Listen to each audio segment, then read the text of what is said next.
நல்லவாடு கிராமத்தில் 2 மீனவ பஞ்சாயத்தாளர்களிடம் தில்லையம்மன் கோவில் திருவிழாவை முன்னிட்டு ஆலோசனை கூட்டம் அரியாங்குப்பம் தனியார் திருமண மண்டபத்தில் காவலாளர்கள் தலைமையில் நடைபெற்றது.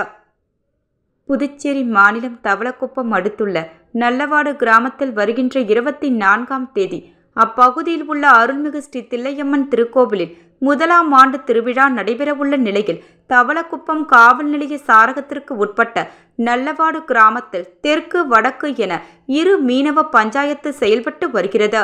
இதில் தமிழக பகுதியில் உள்ள வடக்கு பஞ்சாயத்தில் வசித்து வந்த புதுச்சேரியை சார்ந்த மீனவர்களும் தனியாக பிரிந்து புதுச்சேரி பஞ்சாயத்தாக செயல்பட்டு வருகின்றனர். இதனால் 2 மீனவ பஞ்சாயத்திற்கும் இடையே பிரச்சனை நடந்து வருகின்ற நிலைமையில் வடக்கு பகுதியில் தில்லையம்மன் கோவில் திருவிழா நடைபெறவுள்ள நிலையில் காரணமாக 2 மீனவ பஞ்சாயத்துக்களிடையே பிரச்சனை ஏற்படும் சூழல் உள்ளதால் காவலர்கள் தலைமையில் சட்ட ஒழுங்கு பிரச்சனை வராமல் இருப்பதற்காக சமாதான பேச்சுவார்த்தை அரியாங்குப்பம் தனியார் திருமண மண்டபத்தில் போலீஸ் சூப்பரண்ட் பக்தவச்சலம் மற்றும் தாசில்தார் பிருத்திவி உதவி ஆய்வாளர்கள் ஜெயகுருநாதன், ஆறுமுகம், மீனவ நலத்துறை அதிகாரி மற்றும் போலீசார் கலந்து கொண்டு தில்லையம்மன் கோவில் திருவிழாவில் 2 பஞ்சாயத்தாளர்களும் இணைந்து செயல்பட வேண்டும், எந்தவித பிரச்சனை ஏற்படாமல் திருவிழாவை அமைதியாக முறையில் நடத்த வேண்டும் போலீஸ் அறிவுரை கூறி இதை 2 பஞ்சாயத்தாளர்களும் திருவிழாவில் எந்த ஒரு பிரச்சனையும் வராது என்பதை